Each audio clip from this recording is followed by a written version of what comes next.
Welcome to the Backyard Bounty Podcast from heritageacresmarket.com, where we talk about all things backyard poultry, beekeeping, gardening, sustainable living, and more. And now, here's your host, Nicole. Hello, everybody. Thank you for joining us for another episode of Backyard Bounty. Today, I'm joined by Jake and Becky with White House on the Hill, and today we're going to talk about homesteading and emus. So, guys, thank you so much for joining me today. Awesome. Thank you so much for having us. Yeah. So, I was really excited to talk to you guys. I've been following you on social media for a while, and I just love watching your stories. You have so much going on. But the one thing I guess I have to start out by asking is why do you guys call yourselves White House on the Hill? We were really struggling with a name at the previous place we lived at, and we were getting ready to start our YouTube channel, and we wanted to have a name. We saw a lot of generic names of descriptive words for their homestead. And so, I don't know, we just kept getting frustrated going around in circles on names. And then we lived in a White House and it was on a hill. And then we looked it up and we didn't find a lot of there are some different places that are like White House on the Hill, like a wedding venue that sometimes we get tagged in on places, but for the most part, it's just been our identifier, and it was really easy. And then now we've moved to a new farm, and we're still in a White House. It's a mobile home, but we live in a White House, and it's on a hill, so it still works. No, I think that's a really creative name. That's always seems to be a challenge when people get started is what the heck should I call myself? Yeah. So in your White House on the hill, I know that I personally enjoy looking at all of your pictures of your birds because that's kind of my thing. But what all do you do on your homestead? Well, we kind of condensed since we moved, but before we had raised our own chickens. We had a main flock where we got eggs from them, and we raised meat birds and turkeys for meat and ducks. And then we started exploring a little bit more with a little bit exotic, more, we had pheasants and peacocks, and then we decided to get emus. Yeah. So you guys haven't always been in the homestead, right? That's kind of a relatively new venture for you guys? Right. Yes. 3.5 years ago, we were living in Kansas City, and we were working a lot of jobs. I was working a lot of jobs. Becky was starting to transition from working a job and taking care of our 1 or 2 sons at the time. Did we have 2 by that point? And I wasn't seeing the family that much. She was staying at home with them. And so we decided we worked on selling our house for a long time. We finally got it sold. We moved out to the country, and we decided to look for a rental initially. And because we got stuck in a property with the whole mortgage crash in 2008. And we didn't want to get stuck in that again. And so we rented a place, the first White House on the Hill, for the last 3 years. And that's where we really started diving into all things homesteading. It started with chickens. Becky wanted to get some chickens. And then we started to look up videos about how to raise chickens. And from there, it led us to find a lot of homestead channels and family vlogs. And we started thinking, this is pretty cool. They actually have more than just chickens. They raise food. They're at home with their family. And so we were really excited at that time to try to figure out how to make that work. And that's when we started doing YouTube and really delving into everything homesteading, knowing where our food came from, and starting to go down that avenue. I always call chickens the gateway drug because I swear everybody always starts out with their innocent flock of 6 chickens. And then the next thing you know... Exactly. That's how it happened. That was our intro video. It was called It All Started with 6 Chickens. It happens to everybody. Yep. And your videos, you have a lot of really great educational resources and videos on your YouTube and your Instagram. And that's one thing I also really enjoy watching is there's so much information that you guys have out there. Thank you. So how did you end up with emus? I mean, well, we all know it started with chickens, but why did you add emus to your homestead? If I go back to last summer, we were primarily a chicken farm. And then towards the end of summer, we decided to hatch out some peacock eggs, some peafowl eggs. And that was a whole ordeal for a couple months. We tried to do it the first time and they didn't quite make it to hatch, and then they hatched, and it just started to open up all of these opportunities. We found a lot of viewers from India because they were really interested in peacocks, because we found out that was their national bird and they weren't allowed to touch it. So they were really, in their country, they're not allowed to touch peacocks. Oh, wow. And so they were really fascinated that we were able to handle them. And so that led us down into that realm. And then we started to try to hatch some other things. We hatched some Muscovy ducks. We had some fun stuff happen with them. I guess crazy stuff happened with them last fall. And then I Am Chimani chickens we bought from eBay and hatched them out around Christmas. And so we were looking for the next thing to try to hatch out. We were having fun experimenting with hatching projects. And I talked Becky into letting me order some emu eggs. We weren't really sure what we would do with them because we were in a 1 acre rental. And we knew they'd grow up to be big birds, but we thought it would be a fun experiment either way, that we'd find a place to house them. We'd give them away or move them somewhere else if we couldn't keep them.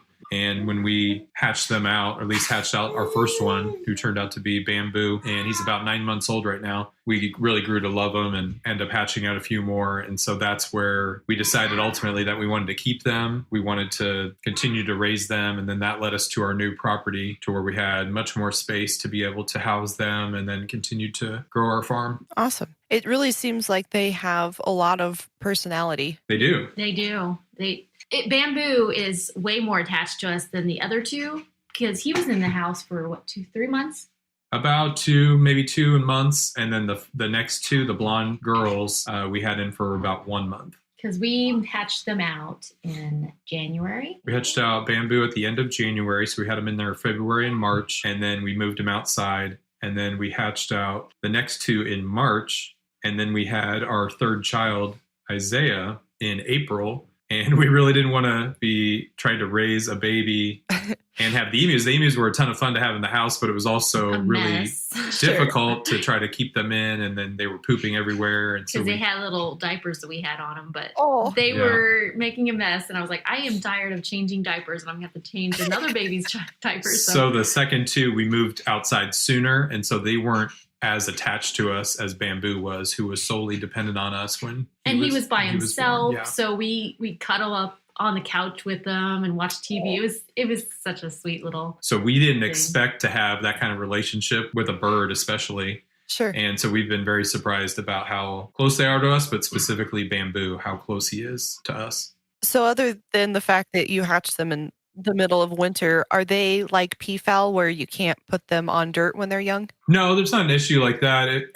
That's part of the thing about emus, is that they actually only hatch out in the winter. Mm-hmm. I think it becomes from their Australian heritage that over there it's summer. And so I think they're fairly new to, I don't know how long they've been in the US, but that's their breeding season, is like November to February timeframe. And so they really only hatch out in the winter. And I think that's kind of interesting that they haven't changed their cycle at all since coming to the US from Australia. And so that's the only time they hatch. So yeah, they're accustomed to, I wouldn't say cold weather, but they're accustomed to that time of the year, to being born. Sure. We're still figuring out the time of the year. Like right now we're going into winter again, and we're trying to make sure that they stay warm enough, because the places we did get the eggs from were California and Texas. And so they're from their upbringing. Their parents were from warmer climates. So we're watching them to make sure that they do well in the colder climate here, because we are in Missouri. So it's a little colder here. I know that I had a customer that wanted me to try to hatch some emu eggs for them, and they had them shipped in from Florida, and unfortunately they didn't hatch. I don't think that they had the best transit to us, and then it took a little bit of time before they brought me the eggs, because I guess they got the eggs and then looked for somebody to hatch them, so they had them for a little bit. Yeah. So they didn't hatch. But I know that when I was doing the research to look it up, it looked like there was kind of a bit of a science where you're supposed to weigh them every day and all that. You don't have to, but we did that just to track their weight, because you can tinker with the humidity if the weight is off, if they're not losing the correct percentage when because it's a long hatching period. It's like 50 to 60 days. And so you want to track that to try to keep the weight at the right level. But we tracked it, but we never really adjusted. We were losing the right amount of weight on those. And so we kept the humidity where it was at. But yeah, absolutely. The weighing can help guide you along that process. And then having an incubator that is big enough to handle emu eggs, or otherwise, if you have like a smaller tabletop one, you have to hand turn them. And then there's always issues with how often you do that. And if it works, that can be a challenge. Yeah. Did you guys have a pretty good hatch rate? We started out with 2, and one of them hatched. So that was a pretty good, 50-50. We opened up the egg, and it was pretty much fully developed. So something at the very last cycle, it didn't hatch. So something, it developed, so it wasn't that. So it might have been weak or something happened, so it didn't survive. So yeah, it was fully developed. Yeah, it just barely missed making it as well. And that's what caused us to have to go get a couple more eggs to try to get at least a mate for Bamboo. And then we had 2 more, right? And then both of them hatched. 2 eggs and then both hatched, yeah. And we were lucky enough that they were both blonde emus. We started to learn about genetics with emus. And so majority of emus are like standard color, a brown color. And we found a breeder in Texas. Well, he would tell us about 50% of the time you'd get a blonde emu. And we end up getting both of them to be blonde. And then if you take that further, you can actually breed 2 blondes together and you can get an all white emu. Oh, wow. And those are fairly rare. I've heard there's less than maybe 40 or 50 in the U.S. Wow. White emus. So are they white or albino? They're white. They're not albino. The feathering, because right now all of our emus look actually pretty similar. The blonde emus are like a white with like some brown mixed in. And then Bamboo was brown, but then he's almost getting lighter. And so they're starting to look very similar, but the white ones are just completely white. But yeah, I don't think it's a blonde. I think it starts to remove more of that brown feathering. How neat. So you mentioned that it's starting to get a little bit colder where you live. Do the emus necessarily have to have supplemental heat? Like here it gets pretty cold in Colorado. Yeah. Or are they somewhat tolerant of colder temperatures? We're having an issue with keeping them in their house. We built them a house. We've got straw in there. We've got light. We've got their food in there. And we've got everything to attract them to it. And yet they still want to sleep outside. Now at our old place, it was a whole ordeal. And maybe they're traumatized by that still. I don't know. But we actually had harnesses on them. So we could take them, we kept them in our fenced in yard. And then at night we would take them into the chicken run and we would put them in there for the night so they'd be safe from predators when they were smaller. And now all they want to do is be outside. And so even at night, they sit outside. If it's snowing or raining, they stay outside and they still don't go in their house. And so some nights we've taken the harnesses off now. And some nights I still try to take them in there, but it's quite a fight. And so I'm trying to find ways to attract them there, like maybe take away their food and then put them in at night so they'll want to go in there. Mm-hmm. But that's what we're trying to figure out is how to get them in shelter when they need it, to show them, hey, this is where you go when it's snowing or raining. And then also to see how they do. Like Bamboo yesterday, we have a stock tank that's full of water and it's really high up on his body, but somehow he jumped into it. Oh, no. And it was freezing weather. So the water was really cold and he immediately jumped out, but somehow he jumped in there and jumped out, but seemed to deal with doesn't seem to be cold. Mm-hmm. So I'm not totally sure. We're still figuring that out, but we're watching them to see, one, if I can get them inside their house, then I know they'll be warmer, but we're watching them to see how they respond to the cold weather. Sure. So you mentioned him jumping into the tank. How about containment for them? Do you need tall fences and how much of an area do you need for them? Yeah, we built a tall fence. We used to have them in our yard, which was only about 4 foot fence around the fence. But they were smaller. And we had some viewers that had emus that said they had them inside their yard as well with a 4-foot fence. And they would occasionally jump out, but not too often. So we knew we'd need to go bigger than 4. We'd read 6 feet would keep them in. And so we built a 6-foot fence. And we didn't want to worry about anything getting in either. So they're just pretty much contained in there. So they can go, they don't have to put them out in the barn or anything. So we want to make sure that it's pretty secure. But it's pretty funny because at our old place, we had them inside our yard. And so they were right at our back door when we would go outside. They were with us all the time. And so they were really used to us being around. And now we have them in a fenced in area that's maybe a couple 100 feet from our house.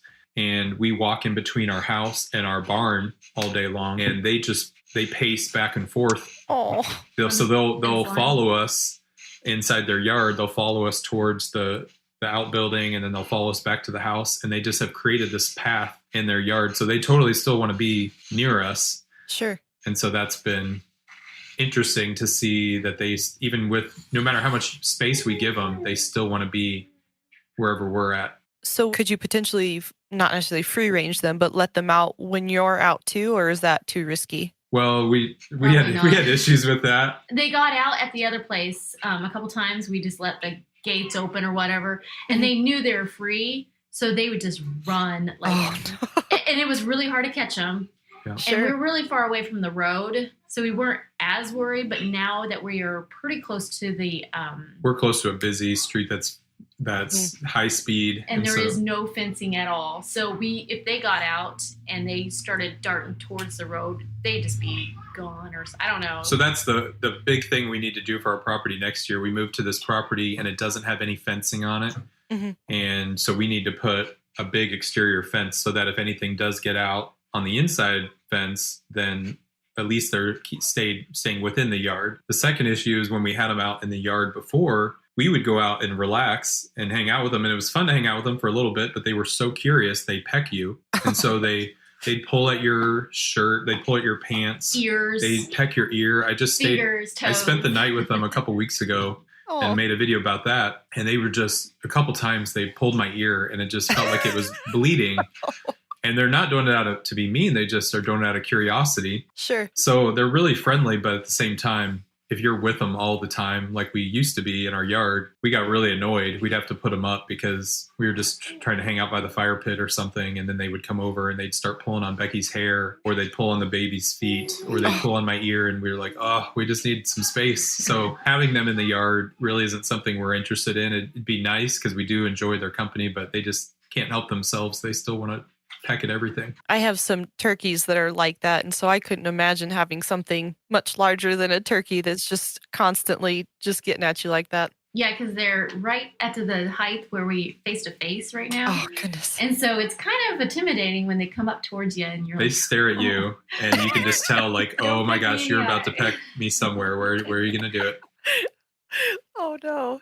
So I guess that kind of leads into another question I've always had about emus. You know, I've hear stories about ostriches. Are emus dangerous? Is there a risk of them kicking you? There is. If they're wild, we've had lots of warnings from, so to tie back in what I was saying previously about the peacocks, when we hatched out the emus, all of a sudden we drew in this Australian fan base because that's their national bird is the emu. And so they're only wild. People are not allowed to keep emus unless they have a rehabilitation license. So people in Australia would tell us, hey, these are dangerous wild animals there. And they kept warning us, like, these are going to grow up and be violent with you. And so we're aware of that part of it, but at the same time, we hand raise them. They've never seen a predator. They've never been witness to anything dangerous to them, so they're very friendly. Mm-hmm. But we are aware there's times when we've like flown a drone near them, a little kid drone, or we've done some other fun stuff around them, had other toys, and we'll see the violent side come out a little bit where they can kick. Mm-hmm. And me trying to put them up at night also, I'll see where they resist that, and they'll try to kick me a little bit. But as far as when we're hanging out with them, they don't see us as a threat. And so they don't ever do that. But at the same time, we do have to be careful with our little kids around them. But sure. I don't feel threatened at all when I'm around them, but only because of how our relationship with them. If I was around one, there was earlier in the year, there's a cassowary is in the ratite family with the emus and ostriches. And there was a story earlier in this year where like a 70-year-old man was killed by his cassowary in Florida. And they have more dangerous, emus have dangerous feet. They have like these 3 toes that could definitely spear you, but the cassowary has even more dangerous looking feet. And he ended up getting pierced or kicked by his cassowary and was killed. And I don't know what his relationship was with him, how much time he spent with them, if it was always in captivity. But so that's something we're always aware of. But at the same time, I don't feel like our emus, at least Bamboo, is very calm and gentle with us. The other 2 are starting to show a little bit more. Especially Cashew. Cashew is like the head female. And we're finding out that with emus, the females are more of the leaders. They'll lay the eggs, and then the males will actually sit on the eggs when they do lay eggs. Oh, really? And so the female picks the mate and seems to be actually more in charge, will grow to be a little bit bigger than the males. And so it's kind of a different relationship that they have versus a lot of other animals. So we're keeping our eye on, especially her Cashew, that especially when they get to breeding season next year at age 2, they'll start to breed and they may get a little bit more violent at that time. So we're always aware of that, but at least they have their own area that we don't have to go near them if we don't need to. Well, and I'm sure you could argue, and I don't have horses myself, but horses have the potential to hurt you as well. And there's, people that get kicked and bucked off their horses. So I think it's just being smart and knowing how to handle the animal and reading the signs. Like if you see that they're feeling threatened, you kind of back off and let them go. So. Yeah, when we have other people over and we'll bring them in with us to pet them or something, and they'll try to do something that you can immediately tell the emu starts backing up and wanting to run away because it doesn't feel comfortable. So you can definitely tell when they're approaching you versus trying to back away from the situation. Sure. So do emus need any sort of specialized feed, or what do you feed them? I think they do totally fine with a chicken feed. For a long time, we fed them like chick starter feed when they were born because they needed similar type proteins, and then chick grower feed. But our feed store that we go to does make a rat type feed. It's just a little bit different protein level than our chicken layer pellets. It's very similar to it with as far as the ingredients. It just has a higher protein. So it formulated for everything they need. But we do, I don't know, they eat some grass, they eat some bugs. There's not a lot of access to that in their space, but they'll eat a little bit of everything. So I think they would survive on a pretty hearty diet of all kinds, but we're lucky that our feed store at least had something to meet those needs. Sure. Was there anything else that you wanted to touch on about either your homestead or the emus or anything? Let's see. As far as the emus, we really enjoyed them. We're interested in still doing other projects with birds. We're still hatching out other birds. We just tried hatching out some guineas recently, and we have some guineas, and then we hatched out some, and the hatching out part didn't go as we'd hoped, and we've got some other hatching ideas. That's kind of the primary part of our YouTube channel. We do show like starting a small farm. We do show everything that we're doing to develop that, but then hatching and then birds is still kind of a main focus. But this next year, we're actually hoping to get into bigger animals, getting in, if we can fence the property, getting into livestock and cattle, getting horses. And then we've got an area already planned out for some pigs. So we're excited to delve into all those things that we weren't able to do on our old property where we were pretty limited to just smaller birds. So that's really the next phase of our property is fencing it and then getting into some other animals for meat, and then developing our property to make it more accessible. Everything right now is kind of on the front acre, and it's a really big property. So we're really hoping to move things further back so we can better access all of the property. As far as everything we do, like you said, our YouTube right now, we post about 1 to 2 videos per week on our YouTube channel on White House on the Hill.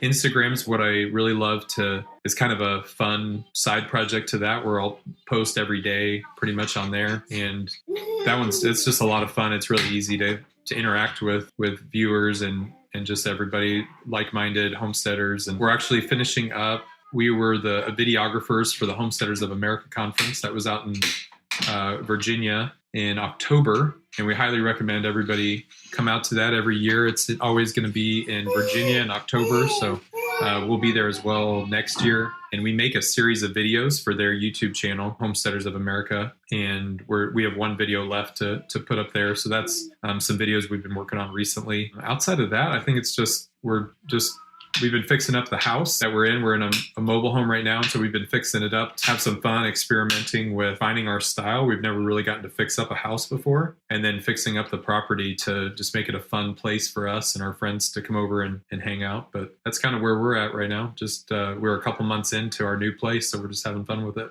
Awesome. Well, it sounds like you have no shortage of adventures ahead of you. That's right. Well, I know that I'll be following you on Instagram and YouTube and see what your future holds. We appreciate it. Awesome. Well, Jake and Becky, I really appreciate you taking the time to talk to me today. And of course, now I want emus. I feel very inspired. And I appreciate you sharing your knowledge and your experience with us today. Thank you so much for having us on to talk about it. Absolutely. And for those of you listening, thank you so much for joining us for another episode of Backyard Bounty, and we'll see you again next week. Thank you for listening to Backyard Bounty, a podcast by heritageacresmarket.com. Don't forget to subscribe and leave us a review. If you have a question you'd like us to answer on the show, please email us at ask@heritageacresmarket.com. Also find us on Instagram, Facebook, and YouTube at Heritage Acres Market. All of the links mentioned in this podcast will be included in the description. See you again next week.